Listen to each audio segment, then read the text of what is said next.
Hello everyone, so today we're gonna read I Wonder Why Greeks Built Temples and Other Questions About Ancient Greece. I Wonder Why Greeks Built Temples and Other Questions About Ancient Greece by Fiona MacDonald. Who were the ancient Greeks? The ancient Greeks were people who lived in Greece from around 3,500 years ago, but they didn't live only in Greece. Some lived in the north and the east and lands what we now call the Bulgaria and Turkey. Others lived on small rocky islands in the Aegean Sea. By 500 BCE, the Greek world was large, rich, and powerful. It stretched from France west to Turkey in the east. Wherever they went, the Greek settlers took their own way of life. They must have looked odd to the locals. Many Greek people set sail for North Africa, Turkey, Italy, and France. They found safe harbors where they built new homes and towns and cleared the land for farming. The Greeks were a talented people. They had good laws and strong armies. They built beautiful temples and theaters, and they were great thinkers, artists, and athletes. Why did Greece grow bigger and bigger? Greece and its homelands were small, and much of its land was too rocky for farming. By about 750 BCE, there was a little room left for new towns or farms, and food began to run short. Because of this, many people left Greece to look for new places to live, and the Greek would begin to grow. Was Greece one big happy country? Ancient Greece was not a single country like Greece is today. It was made up of different states which were cut off from each other by high mountains, deep valleys, or the sea. The states weren't much bigger than cities, but they each had their own laws and army, and often quarreled with each other. Athens was the biggest city-state. Each state was made up of a city and the surrounding countryside. Many city-states lay close to the sea and had a harbor too. Sparta was a city-state in southern Greece. It was ruled by two kings from two royal families who were helped by a council of wise old men. Where did the citizens take charge? In Athens, all grown men who weren't slaves were citizens. They would choose their government officials and vote for or against new laws. Citizens could also speak at the assembly. This was a huge open-air meeting where people stood up and told the government what it should be doing. There had to be at least 6,000 citizens at every assembly. They all met at the slopes of hill in Athens and voted by raising one hand. Most wealthy Greek households had slaves. The slaves did all the hard work, such as building, farming, housework, and looking after the children. Where did the clock go drip-drop? Citizens who spoke at the assembly weren't allowed to drone on for too long. Each speaker was timed with a water clock. When the last drop of water had dripped out of the jar, his time was up. He had to sit down and hold his tongue. Who were the fiercest soldiers? The soldiers of Sparta was the fiercest army of ancient Greece. They were brave, ruthless, and very well trained. None of the men had ordinary jobs, even in peacetime. They spent their whole life just training and fighting. Spartan warriors were famous for their long, flowing hair. Before a battle, they sat down and combed it. Perhaps their long manes made them feel like fierce lions. For Spartans, bravery was more important than anything else. To punish cowards, they shaved off half their hair and half their beard. This was a terrible disgrace. Who paid for weapons and armor? Greek soldiers had to buy their own weapons and armor. A wealthy soldier bought himself a sharp spear and a sword, a strong shield, and expensive body armor. But a poor soldier made do with whatever he could find, and sometimes this was little more than an animal skin and a wooden club. Greek soldiers fought side by side in tight rows called the phalanxes. Each soldier's shield overlapped his neighbor, making a strong wall of shields that protected all of them. In Sparta, it wasn't just men who had to be fit. Women had to do a lot of exercises to make sure their bodies were to make sure their babies were healthy and strong. After winning a battle, soldiers sometimes gave their armor to the gods as a thank you present. They laid it inside for a temple or hung it on the branches of the tree. Why did ships have long noses? Greek warships had a long, sharp spike at the front. It was called a ram, and in battle it could be deadly. The oarsmen rowed as fast as they could towards an enemy ship and tried to smash a hole in its side of the ram. With any luck, the enemy ship would sink and its crew would be all drowned. Most Greek ships had a blue eye painted on either side of the prow. The sailors hoped the staring eyes would frighten away evil spirits and protect the men until they were safely home. The biggest warships were called triremes and had 3 rows of oarsmen along each side of the boat. With 170 men pulling on the oars, ships zipped across the water at an amazing speed. Each ship has a flute player who piped tunes with a deadly beat. The oarsmen all pulled their oars in time with the music, which meant they didn't get tangled up. Why was it easier to travel by sea? There are many islands in Greece, and boats are often still the only way to get from one island to another. But in ancient Greeks, used boats to get around the mainland too. Sailing along the coast was much quicker and easier than struggling up steep, stony tracks on the back of a weary donkey. Who was the goddess of wisdom? Athene was the goddess of war and also of wisdom, so her symbol was the wise owl. She had special powers to protect the city from Athens. Because of this, the citizens loved and worshipped her. They built Athene her very own temple, the Parthenon, high in the Acropolis, a hill overlooking the city. According to the stories, the gods lived on top of Mount Olympus, the highest mountain on Greece. But they didn't always behave as you would expect gods to. They spent a lot of their time quarreling. Hermes, messenger of the gods, Zeus, king of the gods, Aphrodite, goddess of love and beauty, Demeter, goddess of crops, Hera, queen of the gods, goddess of women and children, Hades, god of the underworld. The Greeks believed in many different gods and goddesses. Each one had different powers. Some of the gods were kind, but others were stern and cruel. Who told stories about the gods? A famous poet called Homer told many exciting stories about gods and heroes. His long poem, The Odyssey, tells the adventures of Odysseus, a Greek soldier sailing home to Ithaca from the war with Troy. The sea god Poseidon tries to sink a ship, but with Athene's protection, Odysseus finally gets home. Poseidon was the god of the sea. He tried to sink Odysseus' ship by stirring up violent storms. Inside the Parthenon stood a towering statue of Athene, about 10 times taller than you. It was covered with precious gold and ivory. Who talked to the trees? The Greeks believed that nature goddesses called Dryades lived deep in the woods. Priests and priestesses guarded a holy woods and prayed to the Dryades. Then they listened hard for any rustlings in the trees, which might be a nature goddess's messages in reply. According to the legend, Dryades wore crowns of leaves and danced in the woods. They also carried axes to attack anyone who damaged the trees. There were over 40 religious holidays in Athens each year.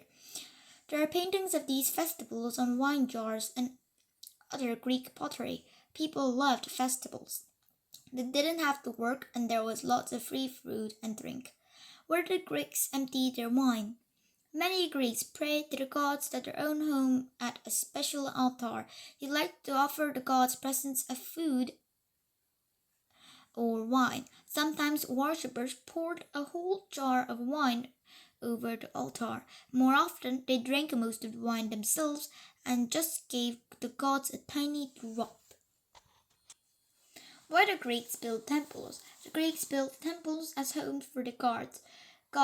They made buildings as magnificent as possible, using only the finest materials and very best craftsmen, so the gods would be pleased. Elegant statues, tall columns, and painted friezes decorated the outside. Inside, the rooms were filled with treasures, whose fingers made their fortune. Greek craftsmen were very skillful and made beautiful works of art. Stone masons carved the marble figures. Metal workers made statues and vases of bronze, while potters and paintings made wonderful jars and flasks. Some craftsmen became rich and famous and sold their work abroad as well as at home. Greek potters were famous for their beautiful bowls, vases, and cups. They worked with artists who decorated the pottery in red or black, with paintings of heroes, gods, or ordinary people. Greek sculptors carved wonderful statues. One story tells how the sculptor Pygmalion made such a lifelike statue of a woman that he fell in love with it. Aphrodite, the goddess of love, took pity on him and brought the statue to life. The Parthenon in Athens was built from a dazzling white marble. The huge stone blocks were carried to the building site on ox-drawn carts and hauled up to the builders on ropes and pulleys. Temple columns weren't made of one single piece of stone. They were built from drum-shaped pieces held together by pegs. The pieces fitted together snugly, as long as you put them in the right order. When did a couple get married? Most couples get married when their parents said so. A wealthy father wanted a good match for his son or daughter, one that would make a family even richer and more important. Greek brides were only 13 or 14 years old when they got married. Their husbands were usually much older, 30 at least. The bride's chariot was broken after the wedding, as a sign that she could never go back to her own old home. On her wedding day, the bride was driven in a chariot to her new husband's home. There was laughter and music and burning torches to light the way. What did the girls do all day? Young girls from wealthy families were sometimes taught to read at home, but girls didn't go to school. Most learned from their mother how to spin fleece into thread and then weave it into a fine woolen cloth. Greek women made all their families needed, for wall hangings, blankets, and rugs, as well as for clothes. A Greek legend tells the story of a girl called Arachne who thought she was better at spinning than the goddess Athena. Athena was so angry that she turned Arachne into a spider. Then all she could spin was a web.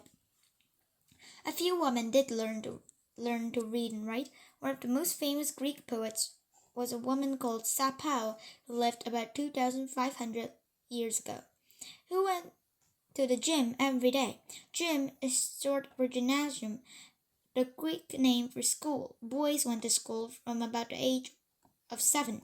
They learned all the usual things like reading, writing, and maths, as well as how to make a speech, recite poetry, and sing. Why were Greek clothes so comfy? The Greeks were light, loose-fitting clothes. There were no tight buttons or zips, just flowing robes or simple tunics called chitons. Chitons were just big squares of cloth draped over the body and held in place by pins at the shoulders and a belt around the waist. The Greeks liked brightly colored clothes decorated with embroidery. Most clothes were made out of wool or linen, but rich people wore silk too. Greek women liked to wear lots of jewelry. Wealthy ones wore gold and silver bracelets, necklaces, and dainty earrings that jingled with every move. Why were Greek shoes so bouncy? Most Greeks liked to go barefoot in the house, but when they went out, they wore cool summer sandals or warm winter boots. The comfiest ones had thick soles made of cork. This made them soft and bouncy, just right for walking on stony ground. The Greeks wore wide-brimmed hats made of plaited straw to protect themselves from scorching summer sun. Who took a shower in a bowl? When the ancient Greeks wanted a shower, they stripped off and crouched inside a deep pottery bowl. The slave would come and pour jars of cool, refreshing water over them. Where could you buy figs, beans, cheese, and greens? Town dwellers bought their food at the agora, the open-air market in the center of town. There was always plenty of fresh fruit, vegetables, and grain, all grown on farms just outside town. You could also buy cheeses made of goat's or sheep's milk, which were flavored with sweet-smelling herbs. Every year, after the grape harvest, people had to jump into big wooden tubs and crush the fruit into juice to make wine. It was hot, tiring, and sticky work. Farmers loaded their donkeys with food to sell at the agora, fruit and vegetables, cheeses, chickens, and a squealing piglet or two. Why did farmers beat their trees? Before farmers harvested their olives, they spread huge sheets of cloth under the trees. Then they whacked the branches to make all the ripe fruit fall on the sheet. That was much quicker and easier than trying to pick the tiny olives one by one. Ordinary people rarely bought meat because it was much too expensive, so when they did, they ate every scrap. They fried the lungs, stewed intestines, and boiled the brains. Did the Greeks get drunk at breakfast? Sadly not. Some Greeks did drink wine at breakfast, but it was mixed with plenty of water. Some people preferred milk. Favorite breakfast foods included bread, porridge, eggs, fish, and figs. Why did actors wear masks? In ancient Greece, only boys and men were actors. They wore masks so that the audience could see what part they were playing, a man or a woman, a wise person or a fool. Greek theaters were huge with seats for up to 17,000 people. From the back, you couldn't have seen the actors' faces, but the big colorful masks were easy to make out. Greek theaters stood on sloping hillsides. Their semicircular shape helped carry the actors' voices right to the back, even when they whispered. Some plays lasted all day. The audience took cushions and rugs to put on the hard stone seats and bought snacks and wine when they felt hungry and thirsty. How did a tortoise make music? Sad to say, a tortoise only made music when it was dead. An empty tortoise shell was used to make a lyre, a musical instrument rather after like a harp. Musicians fixed the strings to the shell and plucked them to play a tune. Theater staff carried big sticks in case of trouble. Sometimes a huge audience got carried away by the play and began to reel. A few hefty whacks soon quieted them down. A double flute was another popular musical instrument, but it was difficult to play. You needed twice as much puff for a single flute, and each hand played a different tune. Why were the Olympics held? The Olympic Games were part of a religious festival in honor of Zeus, king of the gods. Every 4 years, 20,000 people flocked to Olympia to watch athletes run, box, wrestle, and race chariots. The hardest event of all was the pentathlon. Constance had to take part in 5 different sports: the long jump, running, wrestling, throwing the discus, and throwing the javelin. Women were banned from the Olympics. They held their own games in honor of Hera, the queen of the gods. The women's games had only one event, which was running. At the Olympics, their athletes were naked. The Greeks were proud of their bodies and weren't afraid to show them off. Did winners get medals? Winning at the Olympics was a great honor, just as it was today, but there was no medals in the ancient games. Instead, the winners got crowns made of laurel leaves, jars of olive oil, beautiful pots or vases, and piece of wool, silk, or linen to make into clothes. Greek boxers didn't wear padded gloves like boxers today. They simply wrapped strips of leather around their fists. Who ran for the first marathon? In 490 BCE, the Greeks won a battle at a marathon about 42 kilometers from Athens. A Greek soldier called Philippides ran all the way to Athens to tell the citizens the good news. Sadly, his marathon exhausted him, and the poor man collapsed and died. There are no marathon races in the ancient games, but there is today. It measures 42 kilometers, exactly the same distance that poor Philippides ran 2,500 years ago. Why did doctors ask so many questions? Greek doctors knew it was important to find out as much as they could about their patients. They asked them all sorts of questions: what sort of food they ate, whether they took any exercise, and so on. People had once believed illness was a punishment from the gods, but Greek doctors had more scientific ideas. Greek doctors were clean, well-dressed, and cheerful. It made their patients trust them, and the doctors knew this helped people get better more quickly. Who had his best ideas in the bed? Archimedes was a mathematician who lived in Greece around 250 BCE. One day, when he was in the bed, he finally worked out a problem that had been troubling him for ages. He was so excited, he jumped out of the bed shouting, "Eureka, I've got it," and ran down the street to tell his friends. And of course, he wasn't me. The Greeks loved learning about new ideas. They would sit under a shady tree and talk for hours about all sorts of things, from the way people lived the future of the world. Who discovered what the earth is round? Greek scientists were very interested in the earth and space.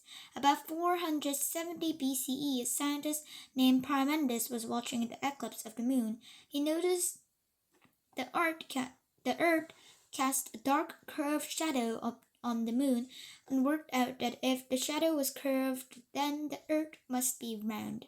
One famous Greek thinker was called Diogenes. He lived in an old wooden barrel so people could see that he didn't care about money or possessions. He was only interested in ideas. How do we know about ancient Greece? All sorts of things had survived from ancient Greece, not just buildings and statues, but also writings, weapons, jewelry, and coins. Historians study these things carefully. They look for clues to piece together a picture of the past, just as detectives look for clues in a case. Greek pottery tells us a lot about life in ancient Greece. It's decorated with pictures of families at home, athletes, festivals, and people at work. Can you guess what job this man in this plate did? Here. The Greek would begin to break up around 300 BCE. To Italy, the Romans were growing stronger. They invaded Greece in 148 BCE and soon took control. Who copied the Greeks? About 2,000 years ago, the Romans marched into Greece. They conquered its armies and added its lands to their own empire. But Roman people respected the Greek way of life. They admired Greek pottery, plays, buildings, and art. They copied many Greek ideas and used them to improve their own way of life. The Archpolis is a high rocky hill in the center of Athens. Climb to the top and you'll in the heart of the ancient Greece. Beautiful buildings stand all around you, including the Parthenon, a temple built for the goddess Athena between 447 BCE and 432 BCE. Greek temples have survived for nearly 2,500 years, but today they are being damaged by air pollution, which attacks the stone and eats it away. The end. So everyone, I'm really sorry about making mistakes of reading, and I was very fun that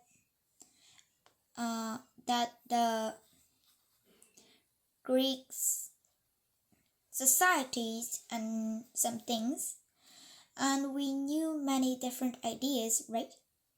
So was this fun, everyone? If it was fun, please click good and please subscribe. Thank you and meet you next time. Bye bye.